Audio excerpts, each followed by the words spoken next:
All right, now we welcome on Isaac Wood of the Wood Report here over to CITIUS MAG Live to give us a little bit of a cross-country preview. And what I love doing these with you, Isaac, the reason why I love them so much is because I feel like me and Mac probably fall into that category of like, we'll watch the NCAA cross-country championships, we'll follow along a couple of meets here and there and read some results. But for the most part, we're like not in depth as to like this team from this region is going to surprise us. And so you're on top of it. You've got your system down. So for the people tuning in for the first time and getting to know you, I guess explain to them how the Wood Report works and how you put it all together with all this extra time you have. Yeah, right. Lots of extra time. I only wish I had more bandwidth to put into it, to be honest. It'd be a lot better product, but as what is. So the Wood Report started in 2012. I was a senior in college and was trying to prove that I wasn't, just Ed Eyestone's clipboard holder, because it's really what I was. So I kind of realized I had a knack for predicting cross-country races, and so I just did it without even like an algorithm. I just did it off the top of my head and off of just some basic research, and kind of put it together. And I did that in 2012. And then as I started kind of growing in terms of just a small following, I don't want to overstate that, but I kind of started thinking, okay, I need to come up with a way to be able to do this across the masses in terms of all divisions, all teams. And so working with a guy I know who's getting his PhD in stats from Cal Berkeley, he's a lot smarter than I am. I kind of talked to him about how I wanted to create the algorithm and what the algorithm was in my head, kind of, and taking that into an actual, usable platform for people to look at college cross-country rankings and individuals and teams. And then we came up with the idea for a race simulator, which has been a cool feature. And the algorithm essentially is taking a race that's run, giving it a rating, and based on how far each person finished behind the winner, they get a rating based off of the weight of the race and then how far they were from the finisher, from the winner. Sorry. So that's what I did. And then I just take the 3 most recent races and use that as the average rating, because we all know that, you're probably only as good as your average of your 3 best. And so that's what I tried to do. So sometimes we get people who are like, hey, I beat this guy. It's like, yeah, you did, but I still don't think you're as good as they are. It's just, no one wants to hear that, but it's a reality of the sport. So that's kind of the basic algorithm and how it works. And a year ago, we launched the online platform where you can subscribe to be able to use the race simulator and be able to see all the data. And it's an ever, it's a living, breathing thing. I mean, every day we're working on it, trying to get it better. Everyone who works on it is, doing it for not even close to what their value is in terms of the money that they're getting paid to work on it. But that's why we charge just the little amount we do, is just because I'm trying to help take care of the people who are making it happen. So that's the Wood Report, and that's in the gist. So. Yeah, I love it. It's cross-country nerdery that is really just like taken on a whole nother form.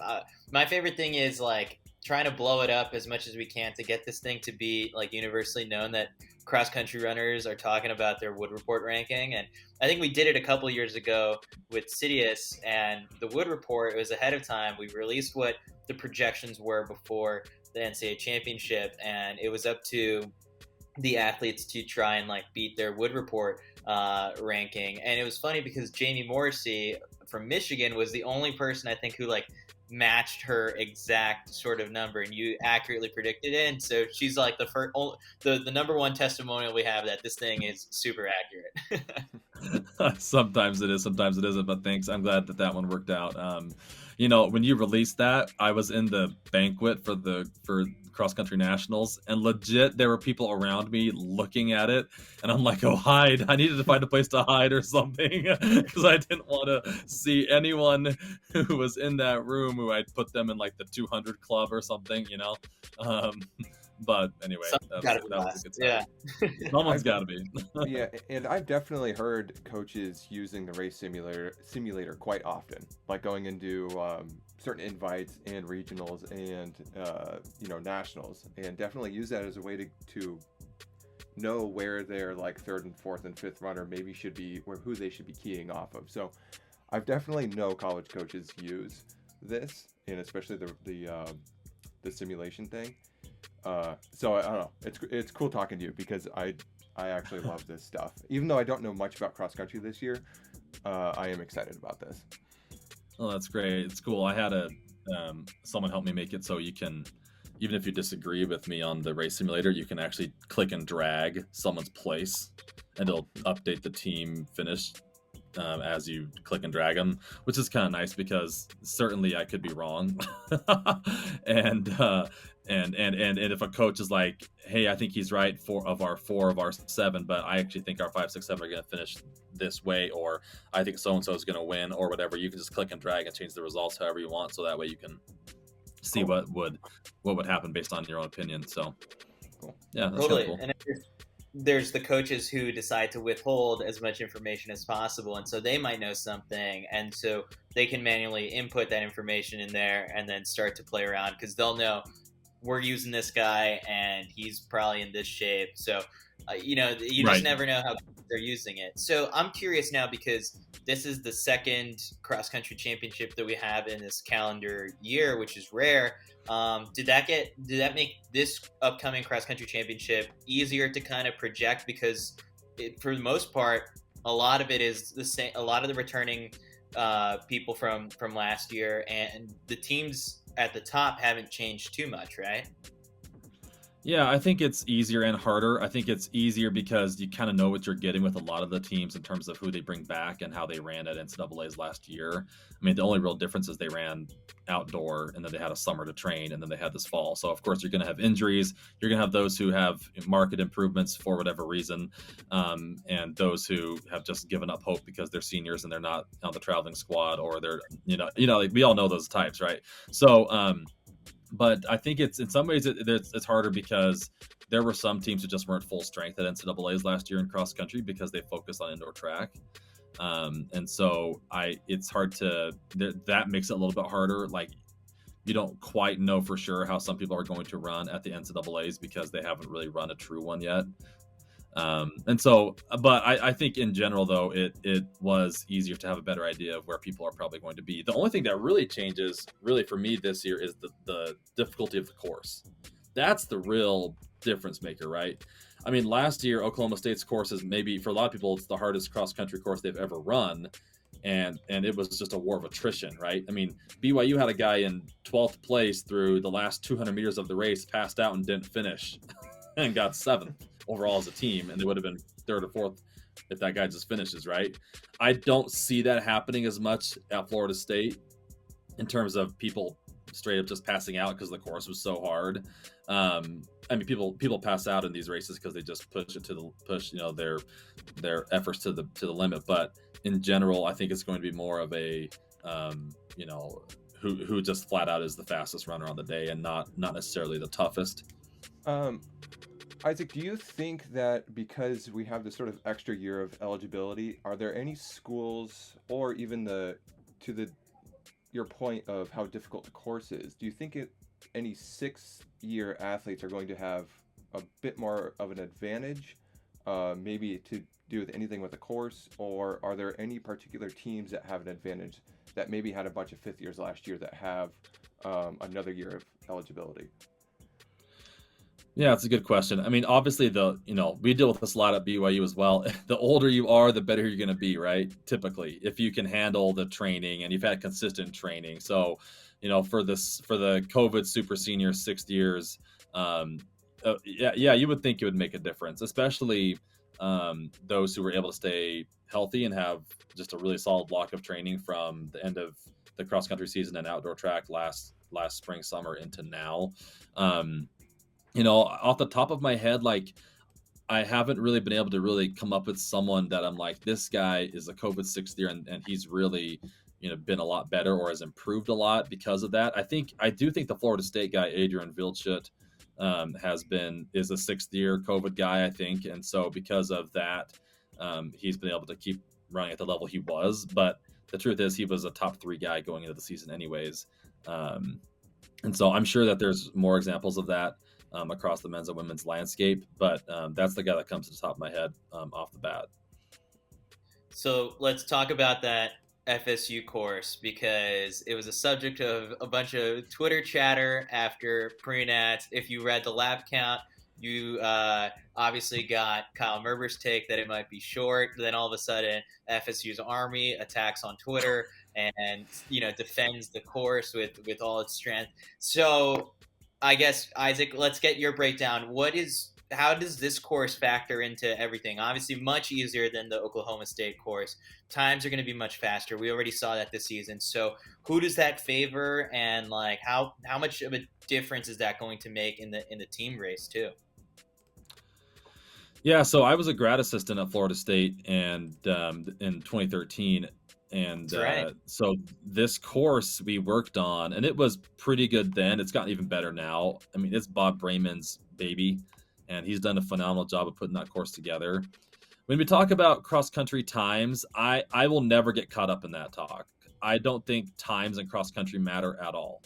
Like, I know coaches like to use it for some sort of comparison tool, or how just to get in that, and that's fine. Internally, I think that's fine. But if you're going to base or validate how you ran in a race based on a time you ran, I think you're off. I think you're missing the mark.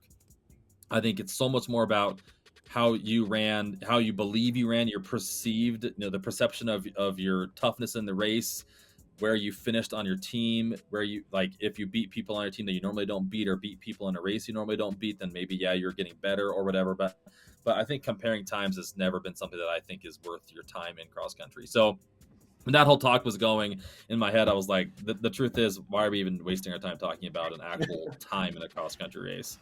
And so to move on from that, the course, regardless, though, is lightning fast.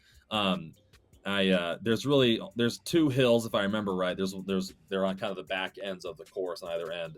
And I used to have to pace Colleen Quigley and Lyndon Hall on a bike in that on that course. And that one hill sucked so bad that I'd have to get super far ahead of Colleen just so I could crank up the hill and hopefully beat her to the top. And sometimes I'd have to push. I'd have to, like, towards the end of the workout, I'd have to push that thing up the hill and then hop back on it and have, hopefully not have Karen Harvey too pissed off at me for not being able to handle it. But beyond those hills, I think the course is so fast. It's always like, how sometimes you run in a golf course or in a park and like the footing's kind of weird, and the whole race you're almost kind of feeling like you're never comfortable, to never in a rhythm. You can certainly get in a rhythm here. And when you make the flip on, so this picture here, that's the start of the race and the finish, and then you do kind of a flip U-turn and you go back parallel to it, and you're on crushed shell, which is really fast, and then you head up. Then once you finish the crushed shell, you kind of head up to that really tough hill, and you flip back around and come back down. And so, I mean, that hill might mess up your rhythm, but otherwise you can get in a solid rhythm for a K or a mile at a time. And in cross country, where it's not much of a rhythm kind of race, usually with hills and other undulations and things, you can get in a good rhythm here, and that will benefit those type of runners, and especially guys and gals who are better on the track. Yeah, I was going to ask, because of the course, do you think that this is going to be one of those situations where I ran Louisville one? Well, I'm going to say I participated in Louisville one time. I was a last sheeter that year, but I also ran Terre Haute when it was horribly messy out. And I really remember Colorado making this huge move at like 6K into the race. They were the only people that could move that far into the race, and they ended up winning that year. Do you think a course like this changes the way that some teams are going to race? Do you think that a team like Colorado that can mud will be sort of at a disadvantage? And do you think that this is going to be like definitely more of a track person? You have to get out and people have to be comfortable running 4:30 something, for the first couple miles. Oh, I totally agree, 100% with what you're saying. I mean, there's going to be guys, going out in 4:30 that have never touched 4:40s in a race before, just because it's so fast and the adrenaline is so intense. And a lot of times, and this is probably debatable, but there's been a ton of research saying that like where you're at 3K or 4K at nationals and cross country is probably going to be plus or minus 10 spots of where you're going to finish in the race. And I believe that that's certainly true in really tough courses. I'm curious to see how that is here in a faster, more predictable course, so to speak. I wonder if, because it's really wide and open, if you can get on the outside and you could probably pass a lot more people in just plus or minus 10 through 3 or 4K, especially on the men's side, and on the women's side, through 2 or 3K.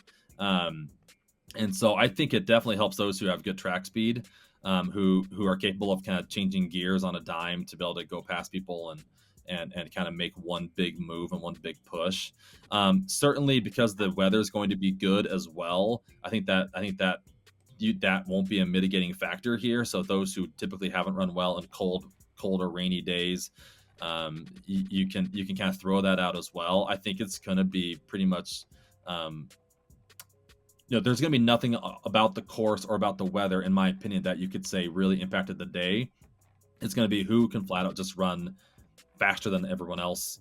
And it's not who can handle the hills, who can handle the weirdness of the course, who can handle, anything like that. I think that it's so much more of, who can flat out just, run that fast, who can run sub 22, right? Who can run whatever. I'm just kidding. But, who like on that day, who has the best wheels, and who, it's not going to be about who's necessarily the person who can handle this really difficult course. And so because of that, I mean, I certainly think that lends an advantage to those who are good time trialers, who don't necessarily need, they could just go out there and just hammer it. Like a guy like Wesley Kiptoo, this might be the best thing for him.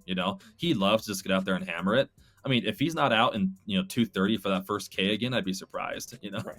Right, which will be wild. I can't wait. It's just ridiculous. Right. So let's switch gears a little bit and head over to the women's side, because on that side of things, I feel like is the more interesting team race. Because if we look at the top, these are the latest Wood Report rankings. You can check them out at the woodreportxc.com. And so we've got BYU at the top, the reigning champions. But then after that, it's NC State, Colorado, New Mexico, Arkansas, and Oklahoma State, all pretty bunched up together. So what makes this race in particular like much more fascinating and up for grabs, I would say, than the men's side? I think there's 4 teams that can win. And I hope, I mean, I could be wrong, but I'm just going to stick to that. 4 teams that can win. And they're the top 4 teams there. BYU, NC State, Colorado, New Mexico. Those are the 4 teams, in my opinion. And so much of who will win is going to be predicated upon the back end of those groups, because BYU, NC State, Colorado, and New Mexico all have 1 to 2 or maybe even 3 people up front that will be top 15. Like you could see a top 15 in this race of, okay, yeah, you throw in Mercy Chelangat, you throw in Celi McCabe from West Virginia, and then it's going to be BYU, NC State, Colorado, New Mexico, and maybe a Grace Forbes and a few others in there, and that's your top 15. Like that's what that could be, right? Those 4 are that loaded and that good, and Taylor Rowe in there as well from Oklahoma State. Don't want to forget her as well. But and so the question will be, and if you look on the screen here, if you look at 5th runners, really the team that has the better, in my opinion, probably the best 5th runner of the group for sure is NC State. I mean, if you look at that rating, 9.018 versus the other 4 teams, it will be interesting to see if that holds true, because if that is the case, if NC State's spread can be in that 15 to 20 seconds range and their 5th runner runs that well, it could actually be more of a runaway NC State than I initially thought. And is this going to be one of the bigger? This sounds really stupid, and I should know this, but is this going to be one of the bigger fields that they race in this year? I mean, this is sort of similar to pre-nats or whatnot, right? But I mean, yeah. I'm just saying this just because your 4th and 5th runners, obviously, the bigger the race, the more important they are. And some people are really good, like head-to-head dual meet. You can be a really good dual meet team and be a horrible invite team, and vice versa. But this 5th runner is super important at nationals. I was on a team when the women's Oregon team won, and it came down to 1 spot, and it was the 5th runner from our school versus, I don't remember, but it was literally at the line. Probably Villanova. Yeah, it was literally at the line, and that was it. That was the whole race. But yeah, is this a bigger crazy. field compared to most races this year? Yeah, I think the reason why teams love the Wisconsin Invite and they love pre-nats is because it's really the only chance they get all year to be in a field that big and to kind of have your student athletes test their mettle in that kind of a field. And so I think those are the only races that you really will see this. There's 255 runners in the race, and a lot of people will ask me like, "Hey, what does it take to transition well from the high school to the college level?" And I typically will say those who can figure out how to run as hard as they can and never see the front will figure it out the fastest. Because most people coming into the college level are used to being the top dog. They're used to going out and leading that thing and then never looking back. And so from the standpoint of that, Mac, you're saying like, if you can have a fifth runner who's totally okay with running all out and being 70th or 80th and know that they have no chance to win, and that's okay with them, that's the team that's going to win. And for me, that looks like, on paper here, I've got BYU as the number one team, but I think NC State with their fifth runner being as good as they are, that for me kind of lends itself to me thinking NC State probably has the edge there. Because it's going to come down to, do you have a fourth or fifth that can be okay hurting that bad and knowing that they're in 50th or 60th or wherever they end up being. So I'm curious because you've studied these fields enough and like in doing the projections, like name wise, like who are some of these fourth, fifth runners and these matchups between like BYU, NC State, Colorado, New Mexico, like who are some of those names that like if we see them pop up on the results, during the national championship that like, and they, are ahead of this other person, then that bodes well for their team. So like who are that 4 or 5 battles that we should be watching? Yeah, it's a good question. For BYU, that's going to be you're looking at McKenna Lee, who was I think she was right outside. I think she was 41st last year at NCAA's. I think she's looking at being BYU's probably in that 5 range. If we're looking at NC State, you're looking at probably Samantha Bush or Savannah Shaw, maybe Dominique Claremont, and then for Colorado, you're looking at like India Johnson. Well, she's probably their third. You're looking at Hannah Minuti and Michaela DeGenero, and maybe Madison Borman, who is a little bit more savvy, a little more experienced. DeGenero and Borman are both pretty experienced runners at this high level. I think Borman was on that team in 2018 that won. And so when you've got that could help Colorado quite a bit by having someone who's in that back of their top 5 or 7 that's actually been a national champ, because they know what it takes to bring it at the NCAA meet when it matters. So let's touch on. I want to bring up NC State because you've mentioned them a couple times. Now, NC State, if we look at some of the names on paper, like I'm even thinking Caitlin Tuohy, of course, being just a huge high school star. The fact that they've made it like so far, this is a testament to Lori Hennis's recruiting and then like the development through her coaching. How did they get so good to get to this moment? Because recruiting was one piece of it, and now like plus the COVID year, like things are panning out properly in terms of time and development, right? Right. And, I think sometimes teams are just due, I think I experienced that a little bit in 2019 where we had been so good for so many years and just hadn't finally done it. I think some teams are due. I think Diljit Taylor last year was due. She'd been second place a lot throughout her career as a coach. And so you kind of throw that in there. And Jesse Squire has done a lot of research on teams that win national championships. Typically the year before were at least on the podium, and a lot of times they were second. And so NC State fits that like perfectly. Like they line up exactly how you'd want to be going into the national championship meet. And they've done a great job recruiting. Lori Hennis is a she's a great coach. The girls love her. They run for her. And they've got, to be honest, they have so much talent on that team. It's almost hard. Like I feel bad, I feel bad for their 8, 9, 10 girls who are like actually really good, who don't even get a chance to run at the national championships. I hope they go and hope they get to be in all the pictures if they win, but it still isn't the same, right? You still want to feel like you ran and and contributed. But yeah, when you consistently recruit the top runners in the country, the expectation should be you should win a national championship, right? Otherwise, what are you doing? Yeah.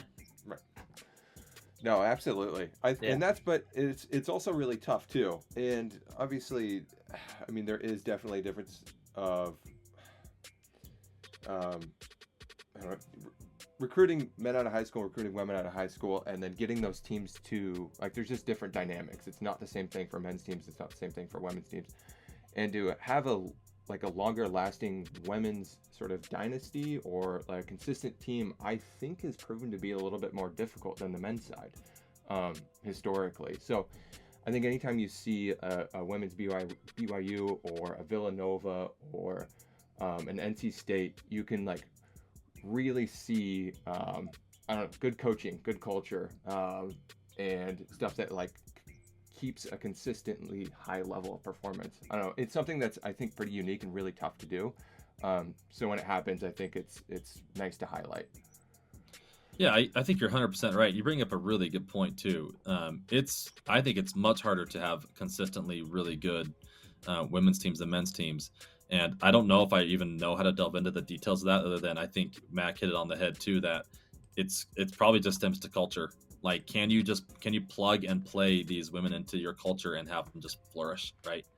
And that's, to be honest, just from a humanity standpoint, I'd love to see that positivity, and the positive culture in women's sports. I think it's that progression needs to continue to get better. Yep. And so from this standpoint, I would hope to see more of dynasties on that women's side because of that, right?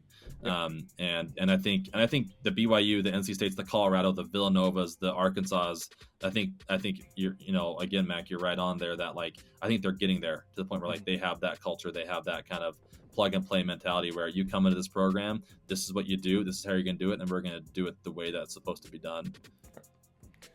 So I want to touch on BYU's women because, to speak to the point of building a great team culture, Coach Taylor there has done a tremendous job. You get to see it up close every day. So the big question is, can they repeat as champions? Give us a reason why, and then maybe what are some of the looming question marks that might surround this team, if there are any?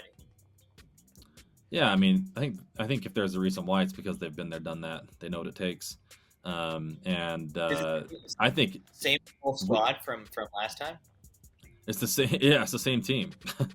It's the same team, and to be honest, I forgot to even mention them in the sense that they did benefit from the COVID 6th year. Whitney Orton and Anna Camp both came back because of that. And so, you return the same team that won the year before. I mean, you're going to be in the hunt. Now, people have said, oh, it might have been not quite as good of a year because of indoor track championships and nationals and things like that, which that's, I mean, you can't discount that. They're not wrong. Like, that is a legitimate, I mean, there were legitimately not quite as many, talented women at the top, I would say, at nationals last year. But, the truth is, you race who's in the field on the day. That's the truth. That's running. So, they're the champs. And so, yeah, they're the returning champs. So, yeah, they're going to have a chance to repeat for sure. If they do it, it's because their back end depth is able to duplicate what they did the year before. And, if they don't, I think it's probably because, they had a great year, a great meet at Oklahoma State, and they knew from the beginning of the year who was going to run at nationals and who was going to run indoor track, and so it was pretty clear what their goals were, and that goal was to win. And so this year, because it's having to repeat is hard. That target on your back is tough, and so anyway, that's kind of my thoughts on the BYU's women's teams and their chances to repeat. It's going to come down to if that back end of their top five, that 5-6 runner, if they can step up and do what they did the year before. All right. Another big question and a big storyline for these NCAA championships is, can Mercy Chelangat repeat as champion again? Once again, Isaac, hit us with the why and why not. Well, she hasn't lost a cross-country race since the Commodore Classic, September 19th, 2020. And who knows if she even took that seriously. So, look, winners are winners, right? And so until she's beaten, she's got to be the favorite. She got beat on the track, but cross-country and track's different. Mac knows that. And so, because of that, I think you have to go with Mercy right now as the person as the favorite to repeat for sure. Now, is this like clear cut and dry? Like there's going to be a breakaway move, a gap. Is that how you kind of foresee it, or is it like it's going to come down to the wire? I think this one comes down to the wire. There's just not enough potential obstacles on that course and in that race that I think would lend to really allowing someone to get that far ahead, right? Like, I think she's always going to be, in that front group, and then I can just see maybe as they climb that final hill before the last 800 meters of that race, I think there'll be some separation, and I think Mercy Chelangat will kind of find herself in the front of that group. Now, in that group will be Celi McCabe, West Virginia. She's also undefeated. Yeah, can we talk about her for a second? Because let's talk about McCabe. Curious. Yeah. Where did she come from? Like, I feel like we hadn't heard too much about her beforehand. West Virginia has had a string of really good Canadians that have come through that program. Sean Clear's done a great job with bringing in that top level talent from Canada to West Virginia, and so she's just one of kind of a string of those types. She just obviously has risen to the top as being probably the best one, and she's coming off of a ton of confidence where she ran well at the NCAA championships in the steeplechase, and she ran 9:37, and she benefited from a great track season, almost better than maybe anyone else in the NCAA in terms of how that boosted her confidence. And now she thinks she's untouchable, right? I mean, and I don't blame her. I would too. And if I'm her, I let Mercy Chelangat do all the work and just sit right behind her the whole race, and just have it come down to who can just outlast the other, but coming from Sean Clear at West Virginia might be one of the most underrated coaches in the NCAA. Year after year, he's got really talented women on that roster, and if they had a men's team at West Virginia, they'd be really good. Mm-hmm. I'm kind of curious because it's not on the Wood Report website, like if you just go in and click into it, but can you run us through, I guess, your top 20 and like what they're looking like right now in terms of your projections? Yeah, sure. I'd like Grace Forbes of Rice quite a bit. I think she'll run well on this course, Florida State. If you want me just to run down my 20 right now, I'll hit it and just kind of go from there. At 20, I've got Emily Covert, Colorado. I've got Lauren Gregory, Arkansas. I've got Aubrey Frentway and Anna Camp of BYU right there after that. Ruby Smee, San Francisco. Allison Prey, Southern Utah. Caitlin Tui, NC State. Esther Gatahi, Alabama. Taryn O'Neill, NAU. Abby Nichols, Colorado. Chrissy Gear, Arkansas. Taylor Rowe, Oklahoma State. Amelia Mazzadowney, New Mexico. Kelsey Camille, NC State. Kaylee Logue, Iowa State. Celi McCabe, West Virginia. Grace Forbes, Rice. Joyce Camelli, Auburn, I like. And Whitney Orton, BYU, and Mercy Chelangat, Alabama. That's my top 20. I heard a lot of Colorado, Arkansas.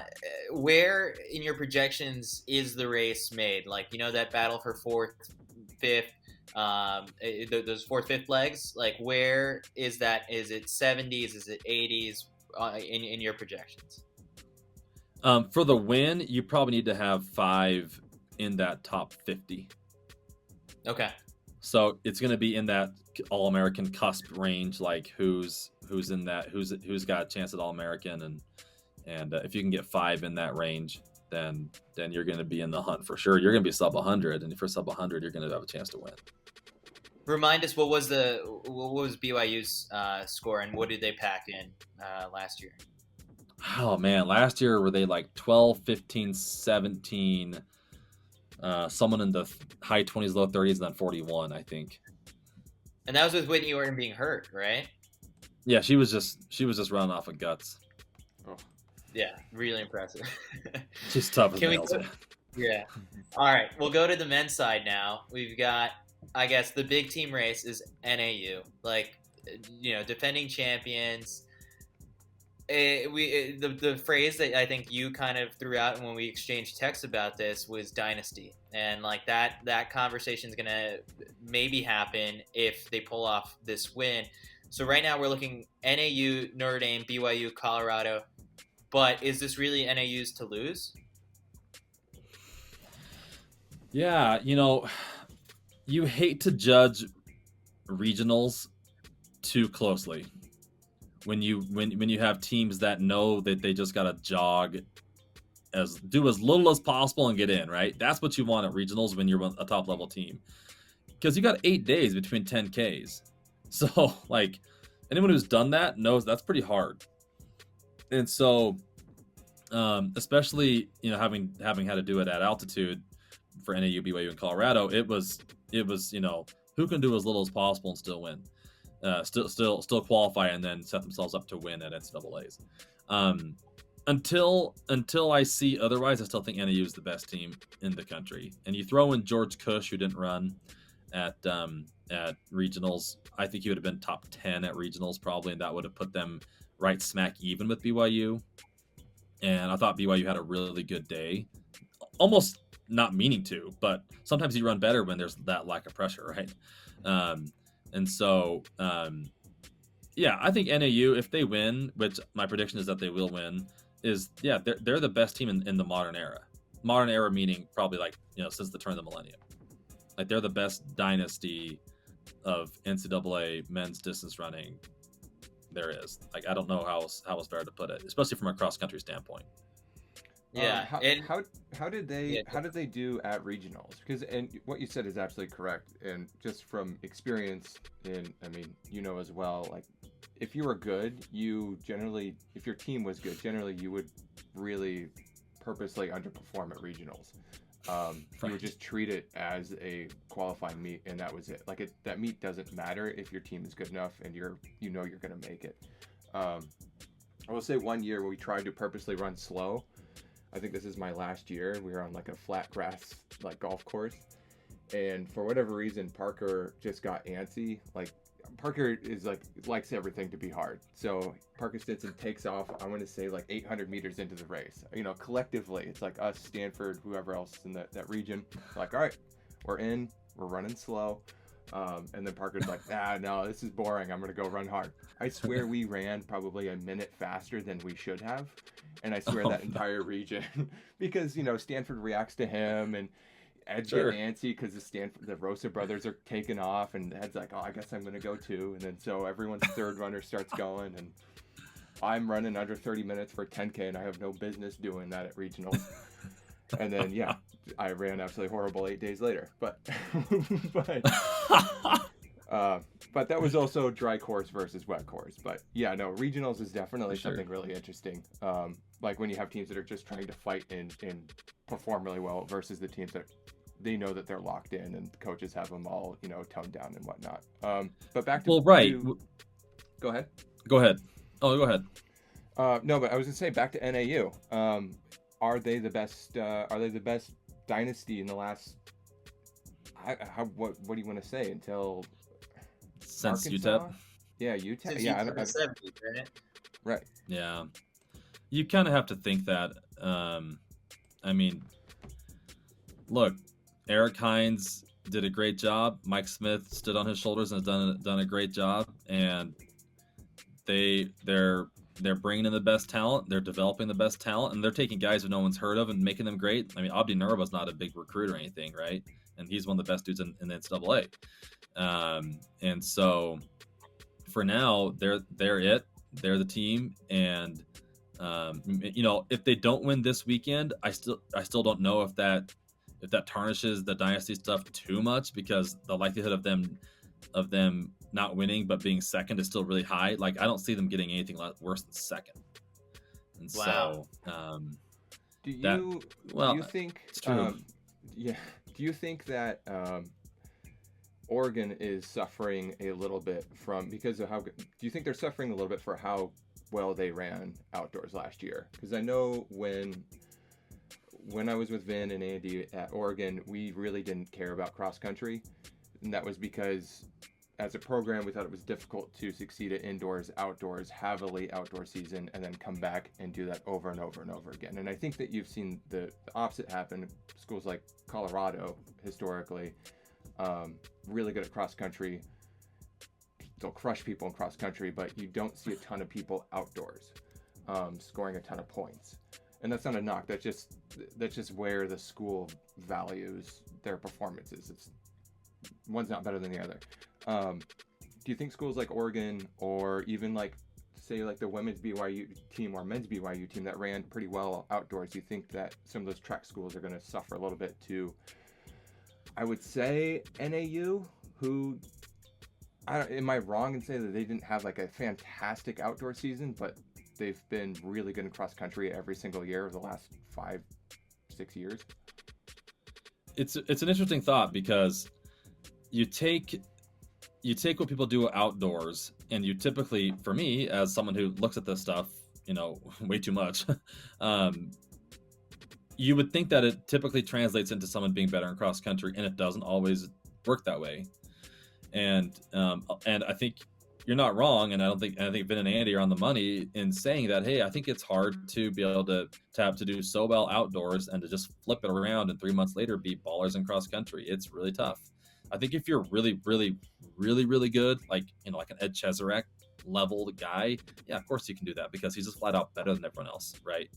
But Ed Cheserek's a generational talent, and I think there's some borderline generational talents, in the NCAA cross country right now, and I think you throw Cooper Teare in there as one of those guys who's generational talent. Cole Hawker would have been had he stayed, generational talent. Connor Mantz I'd throw in there as a generational talent, but beyond those guys who we know can ball out on the track and run great cross, you kind of have to make a decision as a coach of like, okay, what are we going to be all in for? And maybe a lot of that stems from, what does your AD care the most about? Right. Because the truth is, we know we're a niche sport. Right. Like, I work in our administration now at BYU, right? Like, I know that football runs the show. Football's the engine, and maybe you get some sports underneath football, like a men's basketball, baseball, whatever it is beneath that also can help, move the engine along, the train along. But like, so as a coach, you're trying to keep your AD happy. That's number one. Right. What does your AD want? Does he want you to win a conference championship? I think at Oregon it was outdoors, outdoor NCAAs, indoor NCAAs, outdoor Pac-12s, and then it was cross. Right. Sure. Yeah. What does your AD want? And obviously, like, you don't want to leverage that into a poor student athlete experience. There has to be a common ground there, or a happy medium there of like, how do we keep this how do we make this a great experience for our student athletes at our university, but also know what our athletic admin expects from us, and to fulfill or succeed or exceed those expectations. And so that's where I think you'll see the delineation between the different schools in terms of what matters the most to them, cross country or track. So, asking for a friend who may or may not be on this call, where do you have Oregon? Look, I like Oregon a lot, and I think Ben Thomas has done a great job. Again, another, like, standing on the shoulders of the person behind him before him kind of thing, right? Like Mike Smith to Eric Hines, Ben Thomas to Andy Powell for sure, and Andy to Vin before that. I think Cooper Teare and Aaron Bienenfeld are top 15 guys. I think so much depends on where's Jack Urian, where's Reed Brown, where's now I'm getting challenged off the top of my head. Where's Jackson Messler? Where's Messler was the only guy who ran cross country last year for Oregon in March. So I don't know if I feel real confident putting them in a podium position. Do they have the talent to do it? Heck yeah, they're really good, but they're probably a top 10, with a floor of like a top 15 team. Gotcha. I want to move to the individual race that we have on the men's side. So I guess if you were to narrow it down based off your projections, it's Adriaan Wildschutt, Connor Mantz, Wesley Kiptoo on a really fast course. Is that what we're looking at? Yeah. If you're Cooper Teare, you probably think, yeah, I can run with these guys. especially on this course, I can roll with these guys. I mean, he's got the fastest 5K PR, right, in the field. So, and he's the reigning 5K champ outdoors. I mean, he's got to be the guy also that's going to think, are you kidding me? Like, I'm better than these guys, right? Like, you have to think that. He hasn't maybe run quite as well as I think he thought he might do in cross country. I mean, you know, he was in the mix to win Pac-12s, in the mix to win the West region, but I still think he's a guy you got to throw in there. You also got to throw in Kieran Lum, who won the West Regional. He's a new guy to Washington this year. He's a Canadian, probably one of the world's nicest guys. I've met him a few times. He's been to Salt Lake and Park City during the summer and trained a few times. I've met him. Great guy. I mean, shoot, he's got excellent PRs as well. I think he's around low 1320s for 5K. Yeah, he was in the Olympic conversation for the 5K team for them. Yeah. Right. So I mean, he's certainly, you know, capable, and so and him running as well as he did in the West region, I think gives credence to maybe him starting to figure out the NCAA cross country system, because he's coming from the Canadian system. So, you know, from the surface level, it's you definitely just look at those three because that's what we saw in March. So. But we get the bonus of throwing in Cooper Teare, who had an electric indoor season, now getting the chance to race cross country. So all in all, we're like, the race only got better on the front end. It has, and that's the question about Connor Mantz, right? Can he win a fully stacked a race against a fully stacked field? And do you think him gunning for the win last week is going to affect us at all? Or, I mean, you got to trust the athletes and the coaches that they're not doing anything too dumb, or that they know what they're doing. But right. do you think that the how hard the regions were going to affect this for the top guys? It's a good question. I think for the Wildschutts, the Mantz, and the Kiptoos, they could have done whatever they could do whatever they want, and 8 days later still be fine. I think you're looking at the guys who were, you know, 3rd, 4th, and 5th, and maybe ran out of their heads to get there. Those are the guys who are going to pay a bigger price. But I think when you're like I mentioned earlier, when you're that good, you're that good. When you're the guy, you're the guy. And those three could have, you know, they can be okay in 8 days from that. I think Connor Mantz, you know, jogged 9,800 meters, and then 200 meters was like, okay, I can't beat me. Matt, can you pull up the full list of the team qualifiers for the men's side? Because I like doing this with Isaac. Is like, give us a team that's going to surprise us, like that. Maybe, I mean, the podium you seem to have a little bit figured out, but maybe someone who snuck in and is going to like outshoot their coverage possibly on this course. I like Tulsa. They ran well last year. I think they were 5th or 4th. Where were they last year? Shoot, I can't remember. They lost their stud Patrick Deaver, but they brought in Cormac Dalton, who's really good, and they bring back everyone else. And battle tested program and team. And I think Tulsa, they were 3rd in their region, but they didn't need to do anything other than that. In some regards, 3rd in your region is 1st because it just doesn't matter. So I like Tulsa. I like Portland. I think that they're running their best that they've run all year. And if I'm looking at this list, who else do I like? Do you know who I haven't meant to dog them. Just the data has, and I haven't done a good enough job of like, look, there's like 50,000 runners. Like I just don't have the bandwidth I used to have. A team that I've kind of dogged accidentally that I think is going to be better than people think is Harvard. Really? I think Gibby's a really good coach. And I think that they're hungry. Think of how hungry would you be? You didn't get to run for a year. Right. We also, Kyle had that in the lab count. If I were, or that, I don't know if that was a tweet or it was in the lab count, but if he had come out of a coma, like Furman and Harvard, like a 10-year coma, Furman and Harvard were like the biggest upswings over the last 10 years for how good the programs have gotten. Just speaks to what the coaches have done both those schools. Absolutely. Yeah, I think Gibby's a very underrated coach. I mean, he wasn't doing a bad job at Michigan when he left Michigan, right? He was a good coach.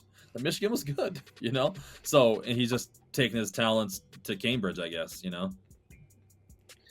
And he's done Now a good let's job flip there. this. So those are my teams that I like. Yeah. Go ahead. Now let's flip it, and we'll do the women's teams. Like, who do you think could be a shocker here? That's a good question. I mean, the shocker coming in was Rice making it out of the South Central, right? I don't mean to say that they're going to shock people and run great at NCAAs. I hope that they do, but the truth is, when you run super hard just to make the meet, you're typically going to be in that 25 to 31 range. So a team I like is Utah's women. I think that they ran controlled at the regional, and I watched them give Colorado a good chase at Pac-12s, and so I think that they're a team that's capable of shocking some people and getting on that podium.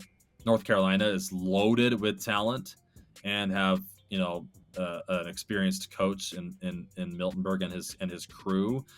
And they're young, so I could see it going either way. Maybe their naivete will lead them to a top 5 or 6 place finish, or it could freak them out of being in a race so big and so large that maybe they don't run as well. But I like North Carolina in that spot as well. And then a team that I think has been a little bit under the radar as well, that I like is Notre Dame. They won their region. They've got a lot of talent there. And I think that Notre Dame coaching duo, they're really good. They've figured something out between the two of them together.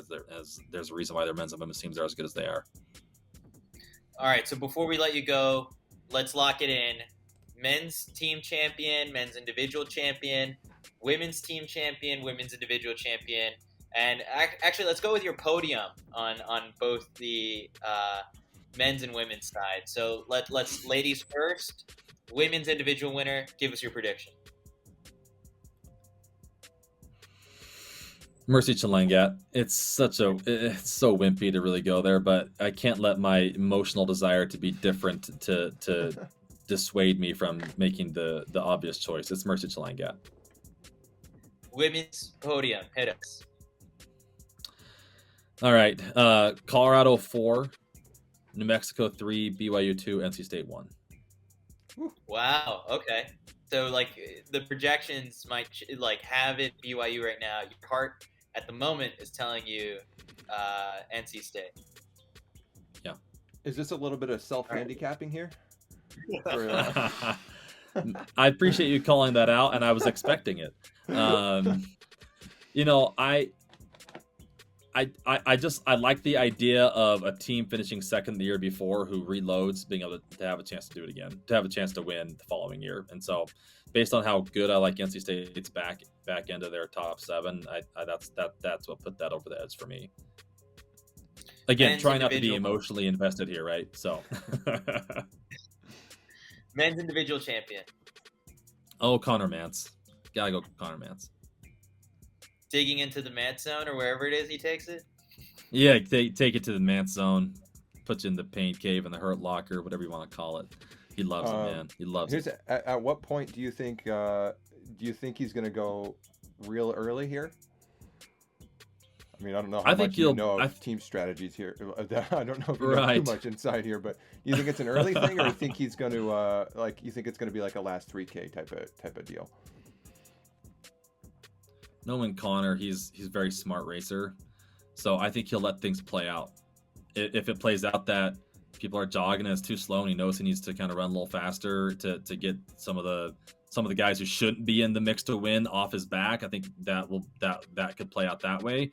But I can't imagine Kiptoo not run around 232. And do you know who else will go out with him is the Campbell guy, Athanas Kyoko. Yeah. He's going to go out hard too. So I could see those guys going, low 230s and it being more of a war of attrition of can Mantz hang at that pace? Not hang, but does he want to hang at that pace? And can he make the decision to let those guys go or stick them or not? And Wildschutt the same. I can imagine it being almost like Kiptoo and Kyoko up front with Wildschutt and Mantz behind, waiting to see who kind of, is the fresh meat to pick off first and kind of go from there. That's kind of how I foresee that happening. It reminds me of those races with like Kennedy Katuka, Larry Lalang just taking off, and then it's the rest of the field and a battle. All right, men's podium. Hit us. Men's podium. All right, I'll just hit you with it. I'm gonna go Oklahoma State 4, Colorado 3, BYU 2, NAU 1. Okay, so the dynasty is gonna keep going. Yeah, and the honest truth is Oklahoma State can win. They're probably a team that hasn't been talked about enough, and I don't want to end this podcast without saying I actually think Oklahoma State can win. Sweet. I think Rodriguez and Shope and Shitsama and Meyer and Rory Leonard, those guys are really good. Ryan Smeaton, did I say Smeaton? Anyways, like they're experienced, they're talented, they've got a coach who's won it before, they've got all of that, all the kind of pieces you would need to come into place for a team that can win as well. I love you hedging your bets like right at the very end. Just like, yeah, but by the way, like I also want to throw this person in. I just felt like going into this, I thought I should talk about Oklahoma State because I like them. I think they're good, and I didn't have a chance to. So it wasn't as much hedging my bets, as me just wanted to make sure I called out the teams that probably deserve to get some recognition.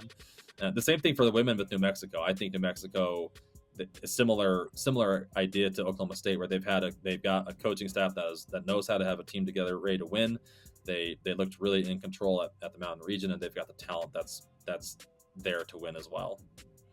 Yeah, I wonder if like all the positive talk you've had about NAU on this will finally get them to unblock the Wood Report from Twitter. Like for some reason, dude, like, it's so weird. That's cool, yeah.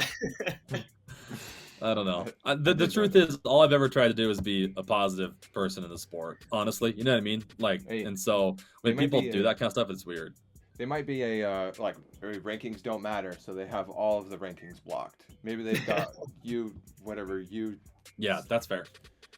Whatever it is. Yeah, that's fair. I don't really take it that. I honestly I think I took it personal the first few months of that, and then. Now it's almost just a thing. I don't care. It's just funny at this point. They've got runner space blocked. They got flow track blocked. They've got CITIUS rank. We're about to get blocked. Coaches. Yeah, about to get blocked. Exactly. Yeah, USATF. No rankings.